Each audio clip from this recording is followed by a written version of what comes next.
jovem feliz e unida, agradecer a ti, ó Deus da vida, com grande júbilo rezar, louvar, e a boa nova ao mundo anunciar.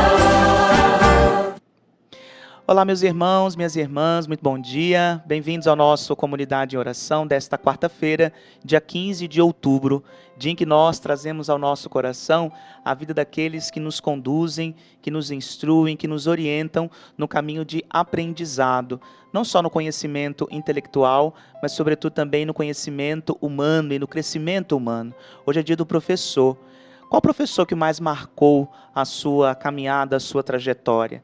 Qual foi aquele professor que, de fato, trouxe ao seu coração um sentido bonito e gostoso do sentido de aprender mesmo, de querer crescer, de querer evoluir enquanto pessoa? Na minha vida eu tenho muitos professores que marcaram o meu caminho, a minha trajetória, desde do prezinho, do jardim de infância até a faculdade. Eu tenho sempre eles no meu coração. Então hoje nós queremos rezar aqui pelos nossos mestres, estes homens e mulheres que algumas vezes não têm o seu trabalho reconhecido, não tem o seu trabalho muitas vezes com o valor o qual eles merecem, mas que fazem tanto pela evolução e pelo crescimento de todo o nosso país. Então hoje aqui o meu carinho e o meu respeito a todos os educadores, a todos os professores que se colocam nessa jornada, nessa caminhada de ensinar, de aprender e de seguir conforme a vontade de Deus. Assim nós queremos iniciar este nosso momento com gratidão, sempre colocando a presença do Senhor junto a nós. Obrigado, Jesus, pela tua presença. Obrigado, Jesus, por este novo dia. Obrigado, Jesus, pela minha família, pelo meu trabalho. Obrigado, Jesus, pela minha saúde física e espiritual. Ave Maria, cheia de graça, o Senhor é convosco. Bendita sois vós entre as mulheres, e bendito é o fruto do vosso ventre, Jesus. Santa Maria, Mãe de Deus, rogai por nós, os pecadores, agora e na hora de nossa morte. Amém. Hoje a nossa igreja traz ao coração nosso a vida de Santa Teresa de Jesus, virgem e doutora da igreja. Teresa de Cepeda e Arrumada, nascida em Ávila, na Castela Velha, de nobre família, começou cedo a dar prova de temperamento vivaz, fugindo de casa aos 7 anos para buscar o martírio entre os mouros da África por amor de Cristo. Mas aos 16 anos começou a se embelezar por amor de um simples mortal, e o pai, por um compreensível ciúme, para protegê-la, confiou-a a um convento de freiras. Aos 20 anos, contrariando os programas paternos, decidiu ser freira. Houve poucos anos de vida regular, pois ela também cedeu a certa moda. As vozes interiores não lhe deram tréguas, e ela sentia um desejo sempre mais insistente de retornar ao primitivo rigor dos carmelitas, sendo objeto de extraordinárias experiências místicas, traduzidas depois, por obediência, em vários tratados de oração mental, citados entre os clássicos da literatura espanhola. Aos 40 anos, ocorre a primeira grande virada na vida desta imprevisível santa de ideias generosas. Depois das aflições interiores, dos escrúpulos e daquilo que na mística é chamado de noite dos sentidos, quer dizer, trevas interiores, a prova mais dura de uma alma superar, dá-se o encontro iluminador com 2 santos, Francisco de Borja e Pedro de Alcântara, este último padroeiro do Brasil. Estes a repõem no bom caminho, na via total de confiança em Deus. Em 1562, ela funda em Ávila o convento reformado sob o patrocínio de São José. 5 anos depois, um outro decisivo encontro, João da Cruz, príncipe da teologia mística. Os 2 foram feitos para se entenderem. Inicia assim aquele singular conúbio em meio a ardentíssimos arrebatamentos místicos e ocupações práticas do dia a dia, que dela fazem a santa do bom senso uma contemplativa imersa na realidade. Ela possui a chave para entrar no castelo interior da alma, cuja porta de ingresso é a oração, mas ao mesmo tempo sabe tratar egregiamente de matérias econômicas. Teresa diz ela argutamente: sem a graça de Deus é uma pobre mulher, Com a graça de Deus, uma força. Com a graça de Deus e muito dinheiro, uma potência. Viaja pela Espanha de alto a baixo, era chamada a freira viajante, para erigir novos conventos reformados e revela-se uma hábil organizadora. Escreve a história da própria vida, um livro de confissões extraordinariamente sinceras. Como me mandaram escrever o meu modo de fazer oração e as graças que o Senhor me fez, eu queria que me tivessem concedido o poder de contar minuciosamente e com clareza os meus grandes pecados.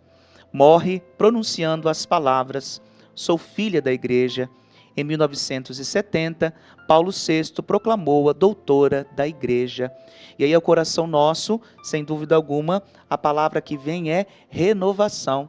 A capacidade de nos fazermos sempre novos, de recomeçar, de voltar ao princípio, de voltar às origens do chamado de Deus na vida da gente e de nunca nos conformarmos com uma realidade estática. Afinal de contas, a nossa fé, ela é sempre uma realidade dinâmica que nos põe a caminho para que a vontade de Deus possa se cumprir em nós e também através de nós. Que Santa Teresa de Jesus, por sua intercessão, olhando para cada um de nós, nos ajude também a sermos sempre homens e mulheres renovados. E para a nossa reflexão hoje, temos o Evangelho de Lucas, capítulo 11, versículos de 42 a 46. O Senhor esteja convosco, Ele está no meio de nós. Proclamação do Evangelho de Jesus Cristo, segundo Lucas. Glória a vós, Senhor. Naquele tempo disse o Senhor: ai de vós, fariseus, porque pagais o dízimo da hortelã, da arruda e de todas as outras ervas, mas deixais de lado a justiça e o amor de Deus. Vós deveríeis praticar isso sem deixar de lado aquilo. Ai de vós, fariseus, porque gostais do lugar de honra nas sinagogas e de ser descumprimentados nas praças públicas.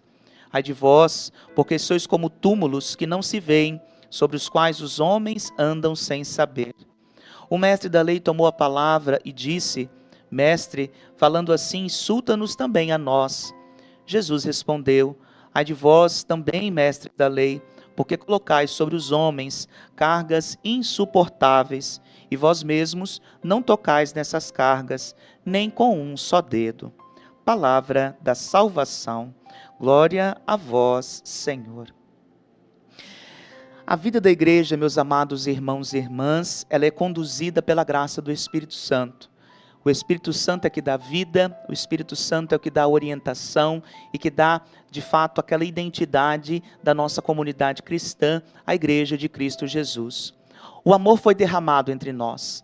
Sendo assim, a prática do amor deve vir sempre à frente. Tanto é que o próprio Jesus nos dá o amor maior a Deus, ao próximo, como a ti mesmo, como a lei máxima, a lei que resume todas as outras leis, visto que não adianta de nada dar o dízimo do hortelã, fazer de fato as orações na sinagoga, cumprir os preceitos, se por muitas vezes isso não modifica o nosso coração e não nos faz tocar muitas vezes na realidade sofrida dos nossos irmãos e irmãs. O que Jesus fala aqui e faz aqui de modo claro e objetivo é uma crítica. Por quê? A relação com Deus, ela não pode ser uma relação vazia e muito menos uma relação distante. A nossa relação com a comunidade de fé também não deve ser uma relação distante, nem muito menos vazia. Vivemos em comunidade para que em comunidade nós compreendamos o nosso próprio caminho. Não existe possibilidade alguma ou caminho que nos oriente que não seja dentro dessa dinâmica, visto que quanto mais nós formamos comunidade, mais nós nos colocamos a caminho a viver o Evangelho. E viver o Evangelho na sua radicalidade, tocando a realidade sofrida, indo ao encontro dos mais necessitados, sem também, é claro, deixar de lado aquilo que é importante e que por vezes nós fazemos de modo tão bonito, de modo tão exemplar, como por exemplo, oferecer um culto agradável a Deus. Antes de chegar à igreja, é preciso tocar a realidade dos sofridos, assim como Jesus Cristo fez, e pede que nós também o façamos. Então aqui não se trata de dizer o que é correto ou o que é errado, trata-se em dizer: a minha fé tem tocado a realidade que circunda a minha vida e a qual eu estou inserido. A minha fé tem me feito olhar para os outros com o mesmo amor misericordioso com o qual nosso Deus olha para cada um de nós? Penso que valeria muito a pena refletirmos sobre a nossa caminhada eclesial, mas não a partir de uma caminhada meramente na observância da lei, mas na prática do amor fraterno, da comunhão que de fato nos faz formar a comunidade que Cristo quis. Então que assim seja e que o nosso dia hoje, a partir desta palavra, renovação, nos inspire e nos ajude a termos práticas humanas, práticas fecundas de fato. E no dia de hoje, às 7 da manhã, temos a Santa Missa no Lar Santa Terezinha, Padre Oliveiro quem preside, e às 19 horas, um momento de espiritualidade na casa de acolhida. Você pode também participar desse momento de reflexão, de bate-papo, de espiritualidade. Contamos, é claro, com a sua presença também. O Senhor esteja convosco, Ele está no meio de nós, por intercessão de Santa Teresa de Jesus, abençoe-vos o Deus Todo-Poderoso, o Pai e Filho e Espírito Santo. Amém. Louvado seja o nosso Senhor Jesus Cristo, para sempre seja louvado. Uma excelente quarta-feira, um carinhoso abraço a cada um de vocês e de modo especial hoje a nossa querida ouvinte Elizabeth Duque Bussular e também a Denise Lanzanova que fazem aniversário. Um dia de muita alegria, de muitas bênçãos para vocês que fazem aniversário e para todos os outros que nos acompanham aqui também pela Rádio Nova Onda. Um grande abraço então e nos vemos amanhã. Até lá.